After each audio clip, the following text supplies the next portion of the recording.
Tiemblen si quieren las clases gobernantes ante la perspectiva de una revolución comunista. Los proletarios con ella no tienen nada que perder como no sean sus cadenas. Tienen, en cambio, un mundo entero que ganar. Friedrich Engels y Karl Marx, El Manifiesto Comunista. Babel es una novela escrita por R.F. Kuang, publicada por Hydra con traducción de Patricia Enríquez y que consta de 700 páginas. Babel es un tochaco que hace palidecer a la edición en un solo volumen del Señor de los Anillos. A ver, no, es una exageración, pero Babel es gordaco y como tiene tapa dura, sirve como arma letal. Pero sí que se asemeja al Señor de los Anillos en el hecho de que gran parte de la extensión de la novela se debe a la construcción de mundo. Y eso que Babel no construye un mundo completamente desde cero, sino que se basa en, sobre todo, la Inglaterra del periodo intermedio entre la regencia y la época victoriana, pero añadiéndole el factor de la magia. O sea, que no es alta fantasía. Ah, no. No pienso meterme en ese berenjenal ni jarta de vino. Prefiero mediar en el conflicto palestino-israelí. Es más seguro para mi persona. Es que antes defiendo ante alguien de Valencia que la paella debe llevar chorizo. Pero antes de nada, hagamos una pequeña sinopsis del libro, antes de olvidarnos totalmente de hablar sobre él. Robin, un muchacho de origen y nombre de nacimiento chino, es salvado de la muerte a principios del siglo XIX por el profesor Lovell, que no solo lo bautiza con su nuevo nombre, sino que se lo lleva a Gran Bretaña, porque Robin tiene un don, se le dan muy bien los idiomas, y su don es muy útil, porque en este universo los traductores, esa gente autónoma que por lo usual no gana ni para pipas en nuestro mundo, son personas importantísimas, puesto que pueden convertir la plata en un instrumento que mediante la magia sirva para... bueno, básicamente para todo. En esencia, mueve el mundo. Pero cuando Robin llega al Instituto Real de Traducción de Oxford, llamado Babel, se empieza a dar cuenta de que la plata específicamente mueve el mundo para un país, usando los recursos de otros países y consiguiéndolos de modos no precisamente pacíficos. Esta novela es una deconstrucción de la novela dickensiana. Tiene este protagonista que comienza en la pobreza, tiene que sufrir abuso emocional, pero luego, gracias al trabajo y a un benefactor multimillonario, termina en Oxford y... queriendo destruir todo el sistema y a la gente en él. Esta novela es un ejercicio en cuánto puede aguantar alguien hasta empezar a quemar contenedores. Y gente, porque el sistema es irreparable.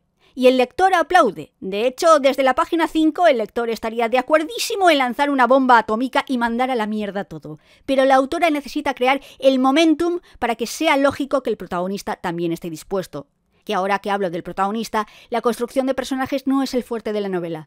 Los personajes están perfilados y ya, son funcionales. No es lo peor que he visto. Tienen las mínimas características para diferenciarlos, pero de vez en cuando la autora necesita darle un capítulo a un personaje en concreto porque si no su decisión no se entiende bien. Así que tiene que explicarla. Que el problema no es tanto los personajes, sino que las relaciones entre ellos no están bien desarrolladas.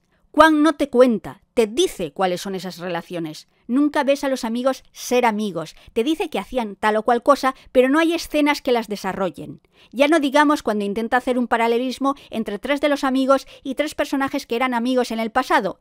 Eso no funciona ni para atrás. Y uno de ellos se supone que se convierte en el antagonista, que no es el antagonista, porque para serlo tendría que tener muchísima más entidad que la que tiene.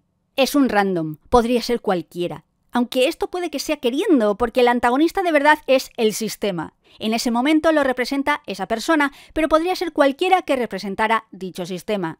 Y el ritmo es también un poco raro. Es muy posible que sea porque o está imitando o se ha contagiado del ritmo propio de las novelas del 19. Al fin y al cabo, muchas se publicaban por partes, y aunque había cierto proceso de edición cuando se publicaban al fin como novela, algunas veces quedan rastros de ese carácter periódico.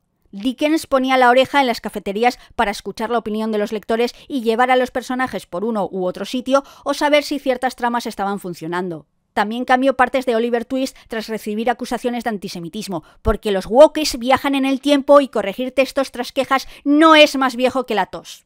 Total, que Babel parece como si tuviera un ritmo lento, pero si lo pienso no creo que se pueda cambiar nada de cómo está escrito. Se llega a cierto punto de la trama y se conoce a los miembros del Club Hermes en el último tercio del libro, cosa que en cualquier otra novela actual hubiera ocurrido mucho antes, pero creo que no solo es buscado, sino que es necesario, porque a diferencia de otras novelas, Disney no puede hacer una adaptación de esta. Intenta adaptar un libro en el que destruir un puente que matará a muchos civiles se considera completamente comprensible y hasta justo, es solo que tal vez en ese momento no sea tácticamente adecuado, pero a tope con el sentimiento.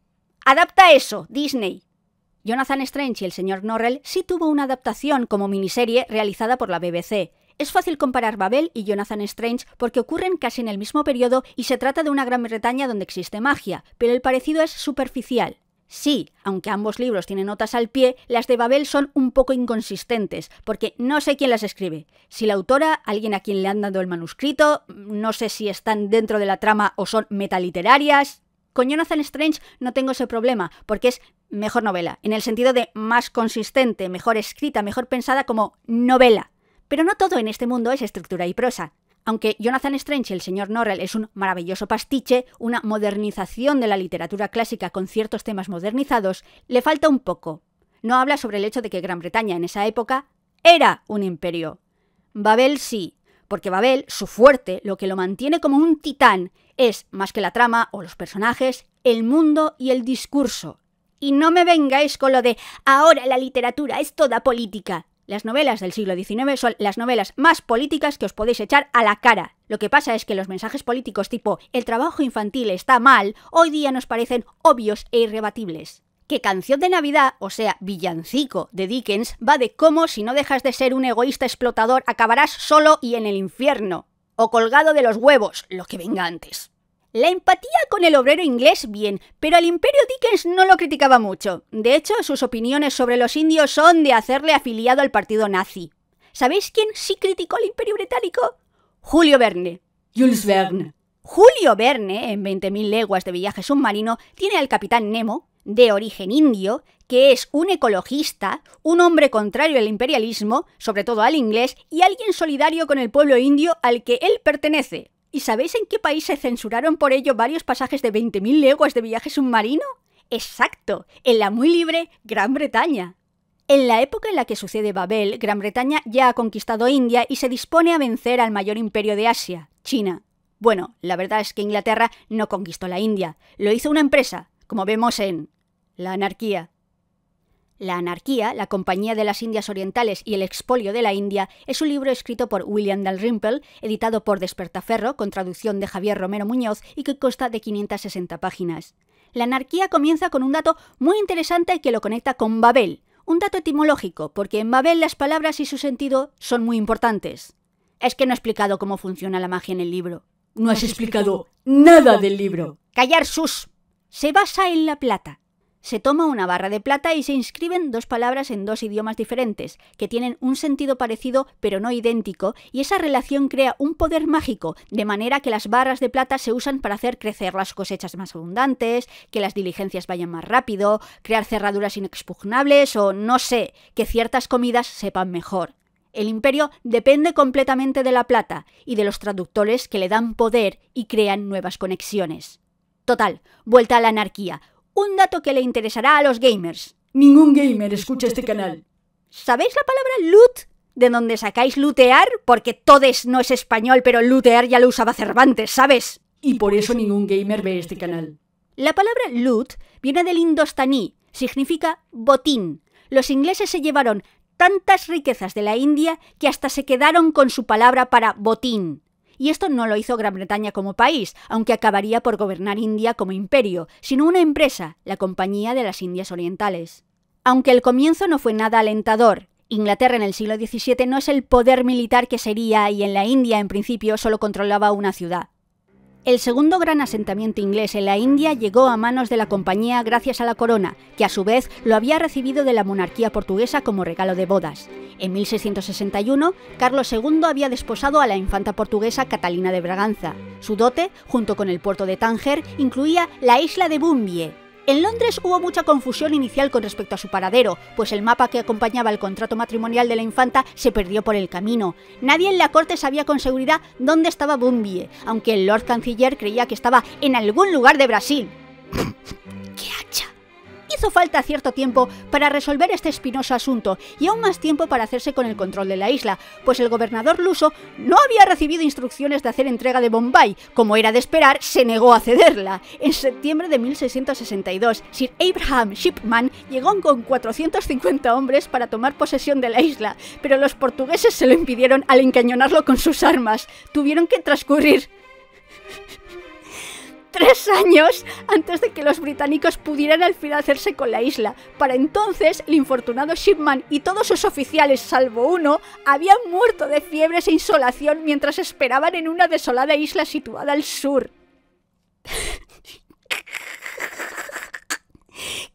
Que yo me imagino la escena en plan los ingleses «Hello» y arriba en la muralla «Yo, pásame el rifle». Lo dicho, un comienzo muy poco esperanzador. Los ingleses eran unos tirillas, sobre todo porque en esa época en el subcontinente indio dominaba el imperio mogol, desde el siglo XVI. Los imperios asiáticos eran los más ricos de la época, y sobre todo el mogol y el chino. Los europeos eran pobres en comparación, iban a mendigar, porque ninguno de los dos necesitaba nada de lo que los países europeos podían ofrecerles. Eso se menciona en Babel, el hecho de que China era autosuficiente y la balanza económica para Inglaterra era negativa. Pero el imperio mogol se extendió demasiado y en el siglo XVIII entró en crisis, y en ese vacío de poder la compañía aprovechó para imponerse, apoyando a distintos bandos según la situación, algo que también hicieron los franceses, porque a India o la conquistaba Inglaterra o la conquistaba Francia.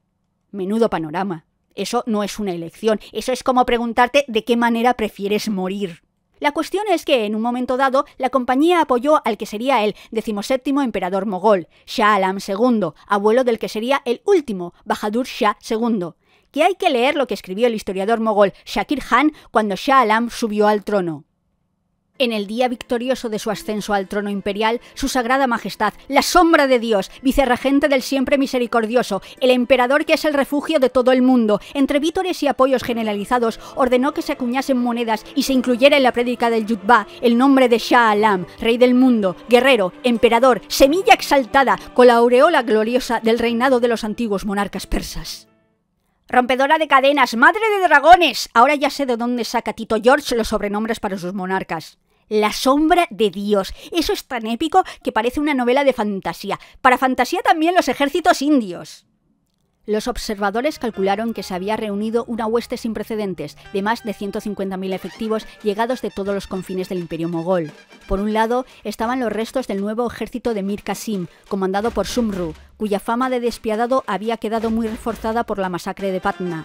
A su lado, desplegadas a lo largo de la orilla del río, estaban las magníficas tiendas escarlata de la caballería turaní de Shah Alam. Las fuerzas de Shuya eran más diversas aún. Había contingentes de caballería de persas Qizilbash, con sus gorros de fieltro rojo, y 3.000 rojillas afganos, de altas botas y largos abrigos, que, en otro tiempo, habían combatido con Ahmed Shah Durrani. Montaban en camellos y caballos armados con largas piezas giratorias que podían penetrar corazas. También estaba el regimiento de desertores franceses de Madek, todavía vestido irónicamente con el uniforme de la compañía, aunque los efectivos más temidos de Shuya eran un contingente de sadhus nagas, unos 6.000 hombres que combatían a pie, cubiertos de cenizas y totalmente desnudos, armados con porras, espadas y flechas. Estaban mandados por los temibles hermanos Gosain, los caudillos Anupgiri y Umraogiri. Solo faltan Nazgûl sobrevolando. Lo de apoyar al emperador mogol es curioso. Básicamente porque en su acostumbrada táctica de divide y vencerás, fue política inglesa el defender para los aliados marazas, cuando lo eran, que solo los hindús eran indios, que los musulmanes eran extranjeros, porque el imperio mogol era originario de Persa.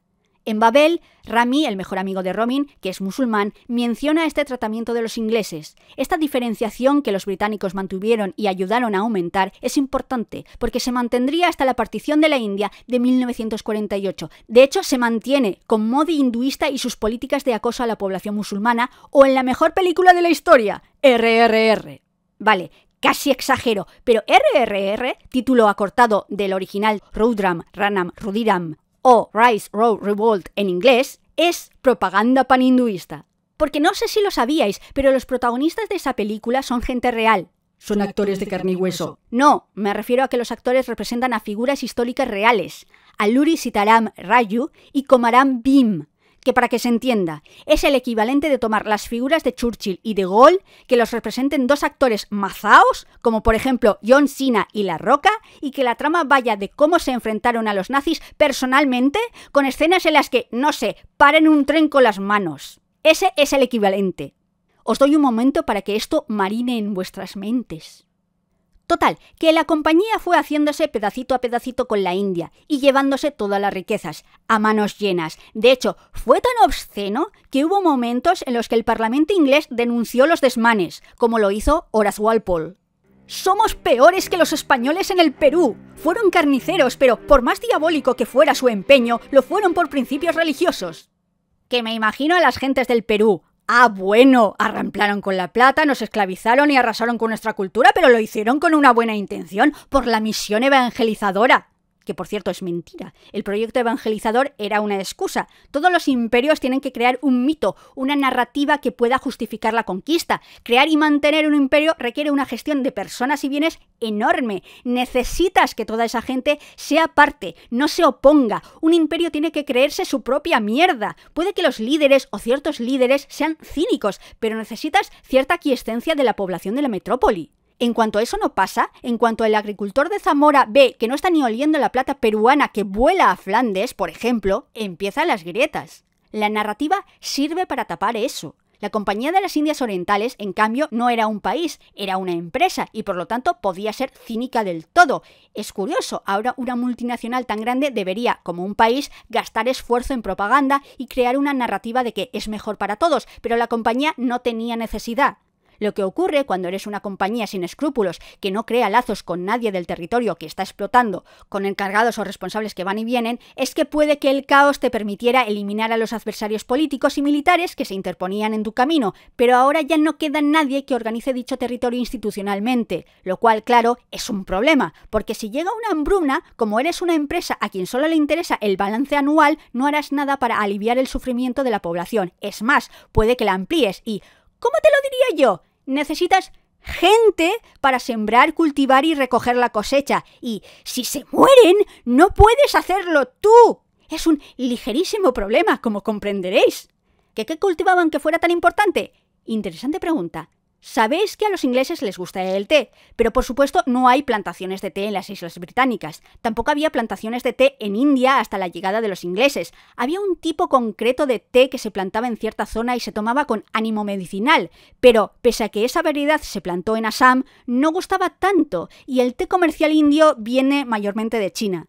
Es té chino. Los ingleses querían ese té, pero los chinos no estaban dispuestos a dárselo a los ingleses.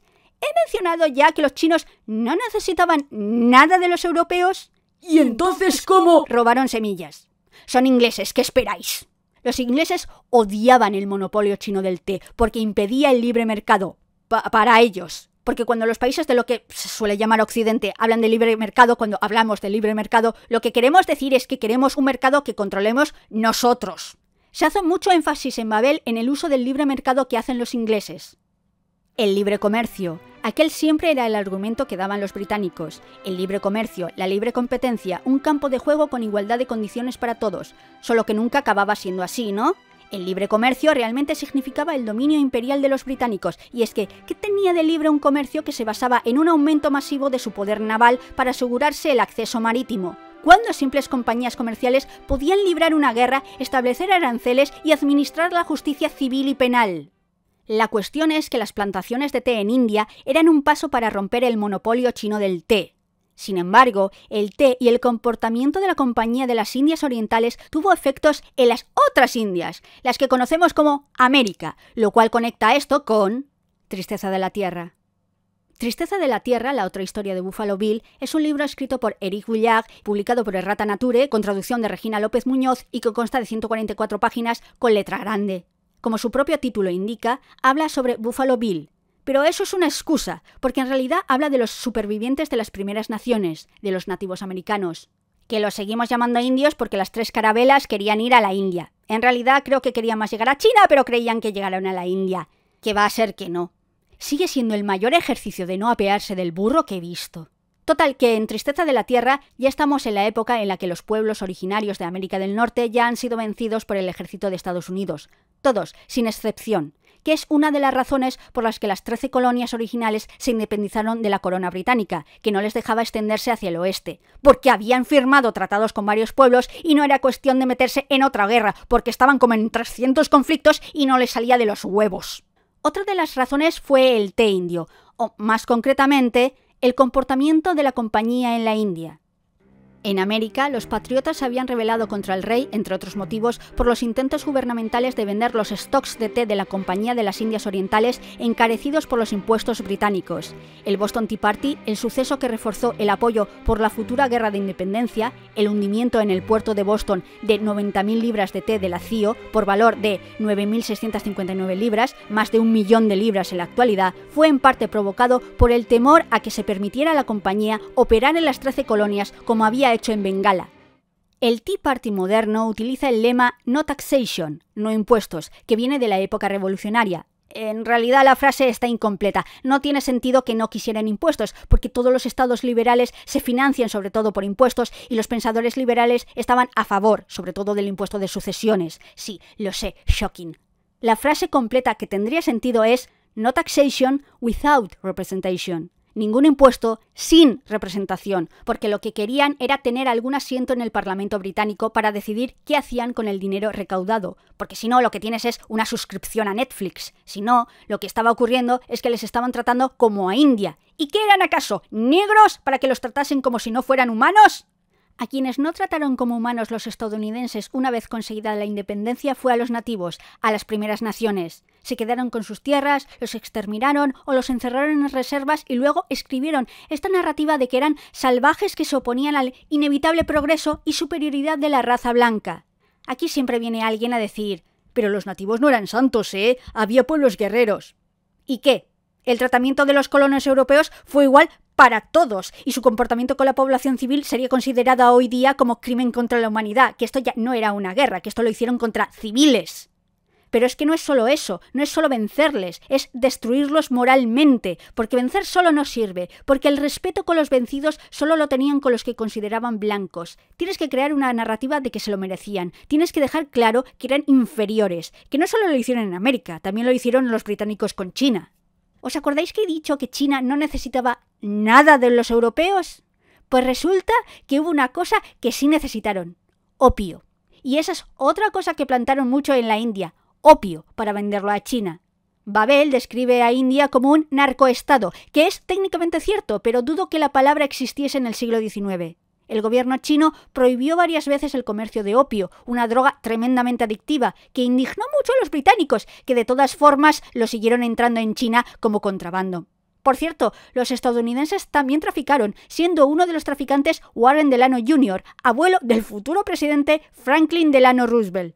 La situación se convirtió en insostenible y al final se produjo una guerra, la primera guerra del opio, que ganaron los ingleses por su superioridad naval y militar. Y a partir de ahí comenzó el desguaciamiento del Imperio chino, que fue tan impresionante que cuando Japón, que mantenía el país cerrado para extranjeros, lo vio, fue en plan "Takashi, abre la puerta". Y luego tomaron nota de cómo lo habían logrado los europeos. La cuestión es que aún hoy en día los británicos se limpian las manos con esto. ¿Que qué culpa tienen ellos si los chinos eran unos adictos? Un poco como venderles alcohol a los nativos americanos, que se cree un porcentaje preocupante de alcohólicos entre ellos, y echarles la culpa por su debilidad moral. Que por otra parte, también os digo que durante la época victoriana las clases altas consideraban el uso del opio por las clases bajas como un abuso o uso incorrecto, pero el que hacían ellos era nada más que un hábito. Todo esto, todos esos prejuicios y narrativas absolutamente tóxicas se mantuvieron con el invento y expansión de la más perfecta máquina de propaganda de la época: el cine. ¿Y quién ayudó a extender la mayoría de clichés sobre los nativos americanos que nos han llegado? Exacto, Buffalo Bill. Que da igual la teórica buena voluntad que tuviera, convirtió el sufrimiento de esa gente en espectáculo, convirtió lo que fue una masacre en una batalla. Así describe Eric Willard Wounded Knee.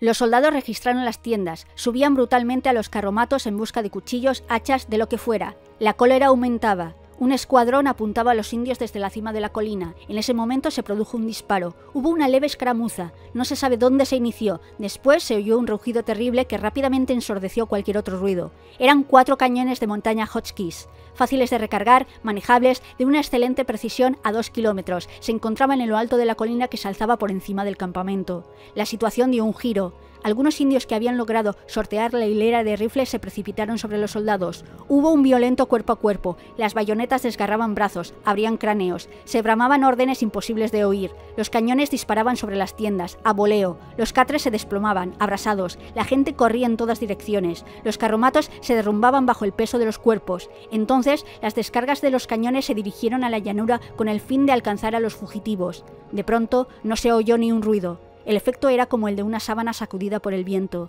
Los soldados bajaron los rifles. ¿Qué ocurría? El silencio resultaba desconcertante. Los soldados se miraban, atónitos. Debajo de ellos, los indios estaban casi todos muertos. Una vez rearmados los cañones, hubo aún 2 o 3 deflagraciones, seguidas de unos cuantos gritos. Algunos soldados suplicaban que se parase, incluso resonó un alarido, no se sabe de quién. Eso fue todo. Y así es como describe el espectáculo del circo de Buffalo Bill. En ese instante los indios representan su último papel. Están ahí, disfrazados con atuendos improbables, entre una niebla de moscas, y como de costumbre, en el momento en que entran en escena se eleva un vago rumor, curioso y hostil al mismo tiempo. Tiene que haber indios, sin embargo, si queremos que el espectáculo salga adelante, pero el público está ahí para aborrecerlos, ha acudido para observarlos y abominar de ellos, y a pesar de la palabrería de Buffalo Bill, a modo de preludio del espectáculo, aunque elogie su bizarría, aunque dé un puñado de explicaciones irrisorias, pero bondadosas, de sus costumbres, al público le es indiferente. No hace tanto tiempo desde que el general Sherman, quien hoy en día monta 4 o 5 toneladas de bronce en la avenida más noble de Central Park, declarará que los Sioux tenían que ser exterminados, hombres, mujeres y niños. ¿Acaso no había hecho él promesa solemne de permanecer en el oeste hasta que todos los indios, absolutamente todos, en sus propias palabras, hubieran sido asesinados o expulsados? ¿Y no fue también él quien decidió aniquilar las manadas de bisontes, principal recurso de las tribus indígenas, con el fin de asegurar la rápida progresión del ferrocarril? ¿Y acaso no fue como cazador de bisontes, como el propio Buffalo Bill, contratado por una sociedad ferroviaria, se hizo conocido y adoptó su sobrenombre? Solo hay que observar cualquier fotografía de Cornelius Vanderbilt, el emperador del ferrocarril, para comprender. Solo hay que prestar atención a su boca, al pliegue implacable de sus labios, a la cínica audacia. Solo hay que mirarlo a los ojos para vislumbrar el pequeño matorral agostado por la sal. Y solo hay que echar un vistazo al terrible retrato que Matthew Brady nos dejó del general Sherman, aquel en el que posa de brazos cruzados, de uniforme, la mirada severa y el rostro devorado por una suerte de lepra, para percibir esa otra vertiente de la fábula: el odio. Y esto luego se extendió al cine. Hay un gesto, bueno, un sonido, que cualquiera habrá hecho al jugar a indios y vaqueros. Es este. Bueno, pues es falso. Buffalo Bill se lo inventó. Los pueblos americanos no gritaban así. Es un invento. La cuestión es que Buffalo Bill se enriqueció a costa de los nativos, explotó su historia, su necesidad, para ganar bonitos billetitos. Y los ingleses explotaron a los indios y los chinos y se enriquecieron con ello. Bueno, los accionistas de la compañía, porque si eras un artesano inglés con un telar, estabas jodido.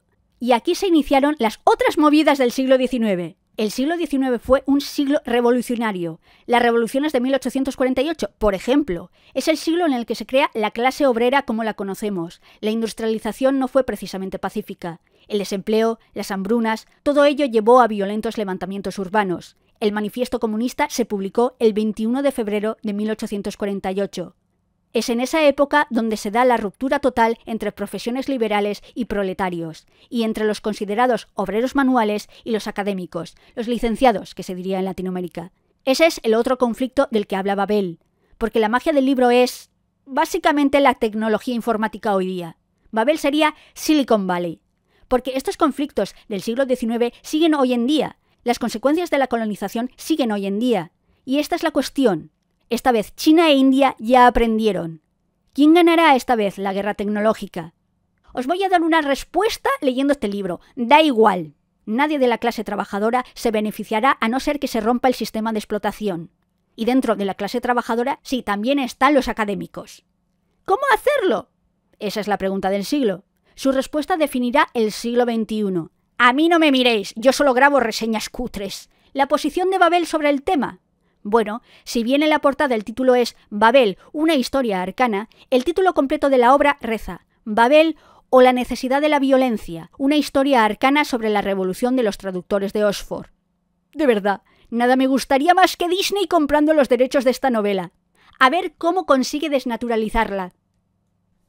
Lo siguiente que hizo el profesor Playfair fue reunirlos en torno a una mesa de trabajo vacía para hacerles una demostración. Los hombres corrientes creen que el grabado en plata es equivalente a la brujería. Se remangó hasta los codos mientras hablaba, gritando para que pudieran escucharle por encima del barullo. Creen que el poder de las barras reside en la propia plata, que esta es una sustancia intrínsecamente mágica que tiene el poder de modificar el mundo. Abrió el cajón de la izquierda y sacó una barra de plata sin grabar. No están del todo equivocados. Es cierto que la plata cuenta con algo especial que la convierte en el vehículo ideal para lo que hacemos. Me gusta pensar que ha sido bendecida por los dioses. Al fin y al cabo, se refina con Mercurio, y Mercurio era el dios mensajero, ¿no? Mercurio, Hermes, ¿no tiene entonces la plata un vínculo indisoluble con la hermenéutica? Pero no nos pongamos demasiado románticos. No, el poder de la barra reside en las palabras. Más concretamente, en esa parte del lenguaje que las palabras son incapaces de expresar. Eso que se pierde cuando pasamos de un lenguaje a otro. La plata atrapa aquello que se pierde y lo manifiesta en el mundo real. Alzó la mirada, escudriñando sus rostros perplejos. Tenéis preguntas, no os preocupéis. No comenzaréis a trabajar con plata hasta que se acerque el final de vuestro tercer año. Tenéis tiempo de sobra para poneros al día con la teoría pertinente antes de ese momento. Lo que importa ahora es que entendáis la magnitud de lo que hacemos aquí. Cogió una pluma de grabado, es decir, lanzar hechizos. Comenzó a grabar una palabra en un extremo de la barra. Solo voy a mostraros un ejemplo muy simple. El efecto será bastante sutil, pero a ver si lo sentís. Terminó de escribir en un extremo, la sostuvo y se la mostró. Heimlich. Es la palabra alemana que describe aquello que es secreto y clandestino, que es como se traduciría a nuestro idioma. Pero Heimlich significa algo más que secretos. Procede de una palabra protogermánica que significa hogar. Si juntamos todo este cúmulo de significados, ¿qué obtenemos? Algo así como la sensación oculta y privada que sientes cuando estás en un lugar en el que encajas, aislado del mundo exterior. Mientras hablaba, escribía la palabra clandestino por el otro lado de la barra. En cuanto terminó, la plata comenzó a vibrar. Heimlich, pronunció Playfair. Clandestino. De nuevo, Robin escuchó un tarareo sin origen, una voz inhumana que procedía de la nada. El mundo cambió. Algo les mantuvo unidos. Una especie de barrera intangible difuminó el aire a su alrededor. Ahogó cualquier sonido e hizo que se sintieran como si fueran los únicos en una planta que sabían que estaba atestada de académicos. Allí estaban a salvo. Estaban solos. Aquello era su torre, su refugio. Nota. Véase la palabra alemana relacionada. Unheimlich. Aquella magia no era nueva para ellos. Ya habían presenciado antes el efecto de la plata. En Inglaterra era imposible no hacerlo. Pero una cosa era saber que las barras funcionaban, que el grabado en plata era la base de una sociedad funcional y avanzada. Y otra muy distinta era ver con sus propios ojos cómo distorsionaban la realidad, la forma en la que las palabras lograban manifestar lo que no eran capaces de describir y provocaban un efecto físico que no debería ser posible.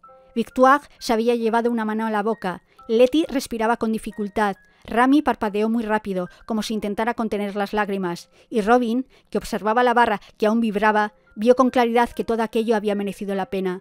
La soledad, las palizas, las largas y tediosas horas de estudio, ingerir idiomas como si fueran un tónico amargo para que llegara el día en que pudiera hacer eso. Todo había merecido la pena.